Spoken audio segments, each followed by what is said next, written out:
দক্ষিণেশ্বর থেকে নির্বাসিত এক পরমহংস, বাঙালির অমর্যাদার এক কালো অধ্যায়। শ্রী রামকৃষ্ণ পরমহংসদেবের জীবন মানেই আমাদের কাছে কেবল দক্ষিণেশ্বরের আনন্দময় উৎসব আর আধ্যাত্মিক সংলাপ। তিনি আমাদের কাছে কল্পতরু, তিনি আমাদের প্রাণের ঠাকুর। কিন্তু এর সমান্তরালে তার সেই জীবনের যে এক করুণ যন্ত্রণাদায়ক এবং উপেক্ষিত অধ্যায় আছে, তা নিয়ে আমরা খুব কমই আলোচনা করি। আমরা শ্রী রামকৃষ্ণকে যোগাবতার বলে পুজো করি, কিন্তু তার রক্ত মাংসের শরীরটি যে কী পরিমাণ লাঞ্ছনা আর শারীরিক কষ্ট সহ্য করেছিল, তা ভাবলে আজও শিউরে উঠতে হয়। যার মুখ দিয়ে নিশ্চিত প্রতিটা কথা যেখানে অমৃত সমান, সেই গলাই শেষ পর্যন্ত তার মহাপ্রয়াণের কারণ হয়ে দাঁড়িয়েছিল। 1885 সালের মাঝামাঝি ঠাকুরের গলায় একটি ছোট্ট ক্ষত দেখা গেল। প্রথমে ভাবা হয়েছিল সাধারণ ঠান্ডা লাগা বা কথা বলার কারণে ঘা, কিন্তু ধীরে ধীরে তা ভয়াবহ আকার ধারণ করল। আজকের পরিভাষায় যাকে বলা হয় ক্যান্সার। যে মানুষটি সারা জগৎকে আধ্যাত্মিক পুষ্টি দিয়ে যাচ্ছিলেন, তিনি নিজে এক ফোঁটা জল বা এক চামচ পায়েস গিলতে গিয়ে যন্ত্রণায় নীল হয়ে যেতেন। অথচ তার ঠোঁটের কোণে হাসিটা ম্লান হয়নি।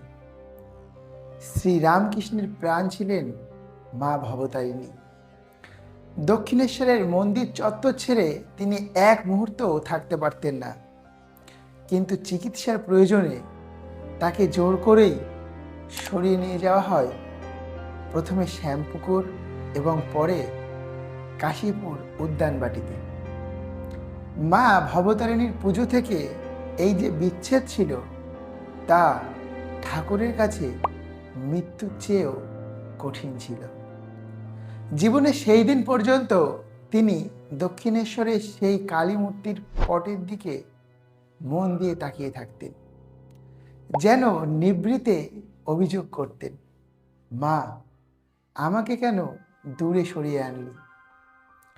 মা শারদাও আক্ষেপ করেছিলেন, ঠাকুর যখন দক্ষিণেশ্বর ছাড়লেন, তখন বুঝলাম আনন্দের দিন শেষ। তিনি তো কেবল মা ভবতারিণীর সন্তান ছিলেন না, মা ছিলেন তার নিঃশ্বাস।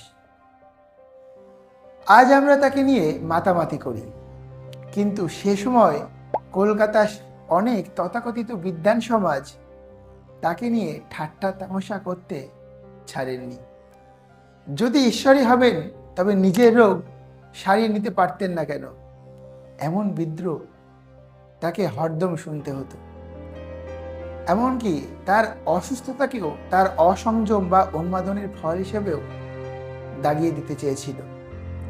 বাঙালি তার আধ্যাত্মিক গভীরতা মাপতে গিয়ে তার শরীরী যন্ত্রণাকে অনেক ক্ষেত্রেই উপেক্ষা করেছিল।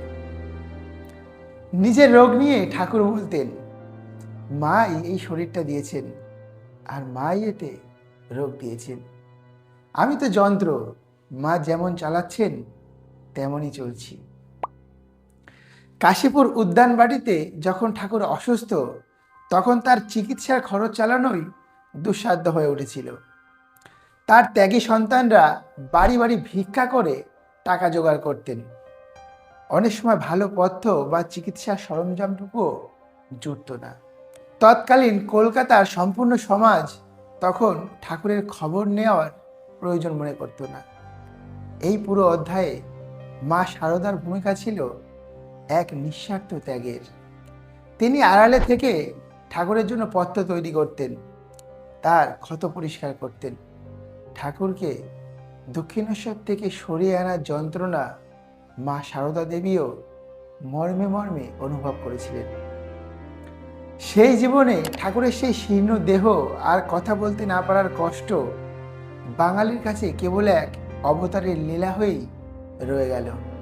তার সত্যিকারের যন্ত্রণাটা আজও উপেক্ষিত। 1886 16ই আগস্ট এক নিঃশব্দ প্রস্থান ঘটল। সেই গভীর রাতে যখন ঠাকুর মহাসমাধিতে বিলীন হলেন, তখন কলকাতার আকাশে বাতাসে কোনো শোকের আবহাওয়া দেখা যায়। সন্ন্যাসী বিবেকানন্দ এবং তার হাতে গোনা কয়েকজন তরুণ ভক্তের কাঁধে চেপে তার নশ্বর দেহ গিয়েছিল কাশীপুর শ্মশানে। আজকের দিনে কোনো ধর্মগুরুর মহাপ্রয়াণে যে উন্মাদনা আমরা দেখি, তার ছিটে ফোঁটাও সেদিন ছিল না। ব্রিটিশ প্রশাসনের নথিতে কেবল একজন মন্দিরের পুরোহিতের মৃত্যু হিসাবেই সেটা নথিবদ্ধ হওয়ার উপক্রম হয়েছিল। মৃত্যুর পরবর্তীতেও অবহেলা পেয়েছিলেন ঠাকুর। সবচেয়ে বড় বেদনার বিষয় হলো, তার প্রয়াণের পর তৎকালীন সমাজ এবং দক্ষিণেশ্বরের মন্দির কর্তৃপক্ষ তার প্রতি যে বিমাতৃসুলভ আচরণ করেছিলেন, তা ক্ষমার অযোগ্য। মৃত্যুর পর যে ধরনের রাজকীয় শ্রদ্ধা বা বিদায় ঠাকুরের প্রাপ্য ছিল, বাঙালি সমাজ তা দিতে পারেনি। অনেক শিক্ষিত হিন্দু সমাজ তার উন্মাদনা বা অশিক্ষিত ভক্তিকে ছোট করে দেখত। ঠাকুরের মৃত্যুর পর মা শারদাকেও যে পরিমাণ আর্থিক কষ্টের মুখে পড়তে হয়েছিল, তা আমাদের লজ্জা হওয়া উচিত। কামারপুকুরের ভাঙা ঘরে শ্রী শ্রী মাকে নুন ভাত খেয়েও দিন কাটাতে হয়েছে। অথচ বাঙালির সেই শ্রী রামকৃষ্ণ তখন দেবতায় পরিণত হচ্ছিলেন। ঠাকুরের মৃত্যুর পর তার শিষ্যরা যখন মঠ গড়ে তুলতে চাইলেন, তখন এই বাঙালির সমাজই তাদের বিদ্রোহ করেছিল, বাড়িতে আশ্রয় দিতে চাননি। বাঙালি শ্রী রামকৃষ্ণকে ভগবান বানিয়ে মন্দিরে বসিয়েছেন সত্য, কিন্তু তার রক্তাক্ত ক্ষতবিক্ষত গলা আর একাকী যন্ত্রণার ইতিহাসকে সযত্নে মুছে দিয়েছে। আমরা তার লীলা নিয়ে মাতামাতি করি, কিন্তু তার যন্ত্রণাকে স্পর্শ করতে ভয় পাই। দক্ষিণেশ্বর থেকে তার সেই সরে আসা কেবল চিকিৎসার জন্য ছিল না, তা ছিল বাঙালির আধ্যাত্মিক দৈন্যের এক বড় প্রমাণ। বলতে গেলে চোখে জল আসে, আবার আজকালকার ভক্তির বহর দেখে হাসিও পায়। সেই জীবনে ঠাকুর কি বলে গিয়েছিলেন তার শ্রেষ্ঠ ভক্ত বিবেকানন্দকে জানেন?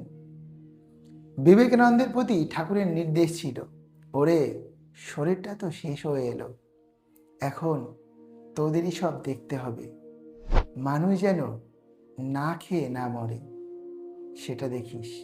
শ্রী রামকৃষ্ণের এই ভিডিওটা আপনাদের কেমন লাগলো একটা কমেন্টে অবশ্যই জানাবেন। আর ভিডিওটা যদি ভালো লাগে একটা লাইক দেবেন, আর আমাদের চ্যানেলটাকে সাবস্ক্রাইব করে আমাদের পাশে থাকবেন।